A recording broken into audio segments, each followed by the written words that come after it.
Hi అండి. Welcome to my channel. ఈరోజైతే ఎంతో సింపుల్‌గా అరటికాయ వేపుడు ఎట్లా చేసుకోవాలో చూసేద్దామండి. చాలా సింపుల్‌గా ఎంతో రుచిగా ఉంటుంది. ఫస్ట్ అయితే ఒక 2 మనకి ఎన్ని కావాలన్న అరటికాయలు తీసుకొని 4 అరటికాయలు ఇట్లా రౌండ్ రౌండ్ కట్ చేసుకోవాలి. దాంట్లోకి ఒక పెద్ద సైజు ఉల్లిపాయ, ఎర్రగడ్డ, కొంచెం కొత్తిమీర, కరివేపాకు అన్నమాట. ఫస్ట్ అయితే మనం స్టవ్ వెలిగించి ఒక బాండ్లో పెట్టేసుకుందాం. బాండ్లో కొంచెం ఆయిల్ పోసుకుందాం. అంటే ఆ వేపుడుకి సరిపడా ఆయిల్ పోసేసుకొని ఆయిల్ పెట్టేకంగానే మనమైతే ఫస్ట్ ఒక 1/2 టీ స్పూన్ ఆవాలు వేసేసుకున్నామండి. ఆవాలు వేసుకొని కొంచెం చిటపట ఆడంగానే మనం ఒక 1/2 టీ స్పూన్ జీలకర్ర, 1/2 టీ స్పూన్ పచ్చెనగపప్పు, 1/2 టీ స్పూన్ మినపప్పు వేసుకొని కొంచెం దోరగా వేగుతున్నప్పుడు మనం కట్ చేసి పెట్టుకున్న ఈ ఎర్రగడ్డ ముక్కలు ఇవి కూడా కొంచెం బాగా వేగనిచ్చేసుకోవాలండి. మనం తీసుకున్న 2 పచ్చిమిర్చి, అంటే 2 పచ్చిమిర్చి, ఒక ఎర్రగడ్డ. ఇవి వేపుడికి చాలా బాగుంటుందండి టేస్ట్గా. మనమైతే రసము, పప్పులుసు అట్లా చేసుకున్నా, లేదంటే ఏదైనా పచ్చడి ఏం చేసుకున్నా కూడా ఇట్లా అరటికాయ వేపుడు చేసుకుంటే చాలా బాగుంటుందండి. నోటికి ఎంతో రుచిగా ఉంటుంది. ఇట్లా మొత్తం మనం ఎర్రగడ్డలు కూడా బాగా ఇట్లా వేగనిచ్చుకోవాలి. మరి ఎక్కువగా మాడనివ్వకూడదండి. కొంచెం లైట్గా గోల్డెన్ బ్రౌన్ కలర్ వచ్చే వరకు వేయించుకున్నాము. ఇప్పుడైతే కొంచెం కరివేపాకు కూడా వేసుకొని అది కూడా బాగా వేగేటట్టు వేయించేసుకోవాలి. అరటికాయ వేపుడు పిల్లలకి చాలా మందికి చిప్స్ లాగా అట్లా చేయటం ఎక్కువ మందికి ఇష్టం అండి. కానీ మనం అట్లా ఎక్కువగా ఫ్రై చేసినా కూడా అంత మంచిది కాదు మనకి. అట్లా ఏదైనా సరే ఎక్కువ ఫ్రై చేసుకోవడం వల్ల మనకైతే రుచి అయితే బాగుంటుంది, కానీ మనం తినడం వల్ల ఎటువంటి ఉపయోగాలు ఉండవండి. మనం రుచి చూసుకోవాలా, లేదంటే మన హెల్త్ చూసుకోవాలనుకుంటే మన హెల్త్తో పాటు రుచి కూడా చూసుకోవాలి. దానికి ఇట్లా చేసుకుంటే రుచికి రుచి వస్తుంది. మనకైతే ఎక్కువగా ఫ్రై అవ్వకుండా మనకి మీడియంగా ఫ్రై అయ్యి ఎంత తాలింపు అంటే ఎంత వేపుడండి. ఎంత వేపుడు తిన్నా కూడా మనకి ఏమి ఇట్లాగా నూనె ఎక్కువ అట్లా ఏమి ఉండదనమాట. మనమైతే ఈ ఎర్రగడ్డ ముక్కలు అన్నీ ఎక్కువగా వేయించేసుకుంటాం కదండి. ఈ వేయించిన దాంట్లోనే మన అరటికాయ ముక్కలు కూడా వేసి మగ్గనిస్తాం కాబట్టి మనకైతే చాలా బాగుంటుంది నోటికి.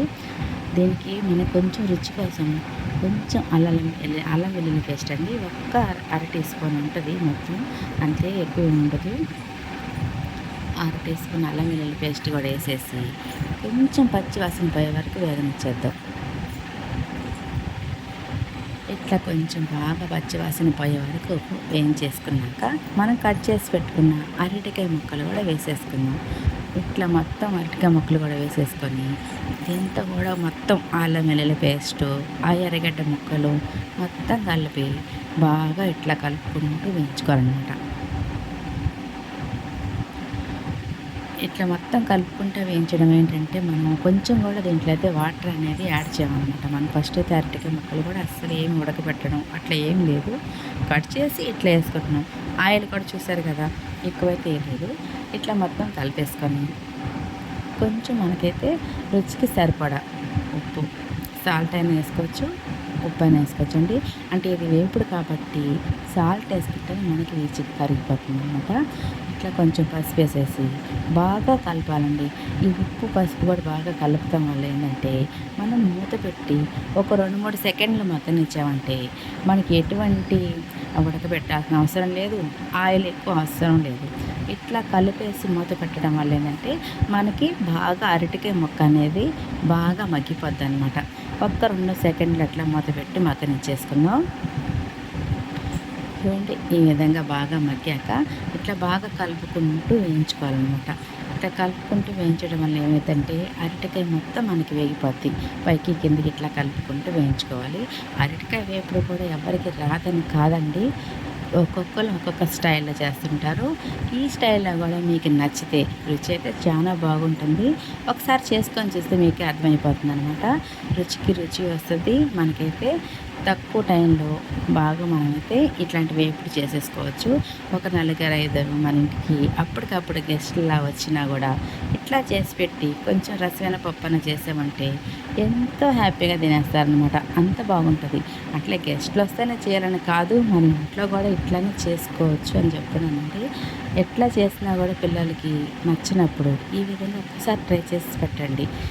ఎప్పుడు అరటికాయ వేపుడేమన్నా వద్దు అనేవాళ్ళు కూడా కంపల్సరీగా చేయమని అడుగుతారు మిమ్మల్ని. అంత బాగుంటుందనమాట. అట్లా కలుపుతూ మగ్గనిస్తూ ఇట్లా ఒక్కొక్క సెకండ్ ఇట్లా మూత పెట్టుకుంటే మనకైతే ఇట్లా చూడండి, ఇట్లా కింద నుంచి ఇట్లా ఎర్రగా వేగిపోతుంటుంది, పైన వచ్చి మగ్గిపోతుంటుంది అనమాట. మూత పెడతాం కదా, మళ్ళీ కలుపుకుంటూ అట్లా వేయించుకున్నామంటే ఎంతో సింపుల్గా మనకైతే ఎక్కువ రుచితో అరటికాయ వేపుడైతే రెడీ అయిపోతుందండి. ఇప్పుడైతే మనం రుచికి సరిపడా కారం, నేనైతే రుచికి సరిపడా కారం వేసేసి ఒక్క సెకండ్ అట్లా మూత పెడతాననమాట. అప్పుడు అది బాగా మగ్గి ఇట్లా ముక్కలకంతా, అరటికాయ ముక్కలకంతా ఈ కారం అంతా బాగా పట్టుద్ది అనమాట. మనం ఎమ్మటే కలిపేస్తే వేగిన అరటికాయలకి అది అంత త్వరగా పట్టుకోదండి. ఒక్క సెకండ్ అట్లా మూత పెట్టామంటే అది ఆవిరికి మొత్తం మగ్గిపోద్ది అనమాట. ఈ విధంగా మొత్తం కలుపుకున్నామంటే ఎంతో కమ్మగా ఉంటుంది. ఇప్పుడైతే మనం కొంచెం కొత్తిమీర చల్లేసుకొని ఒక్క సెకండ్ అట్లా మూత పెట్టేసుకుందాం. ఫస్ట్ అయితే మీరు మా ఛానల్ని లైక్ చేసి, షేర్ చేసి, అట్లనే సబ్స్క్రైబ్ చేయండి. మీ సపోర్ట్ మాకు ఎప్పుడు అందించండి ఫ్రెండ్స్. మీరు తప్ప మాకెవరున్నారు చెప్పండి.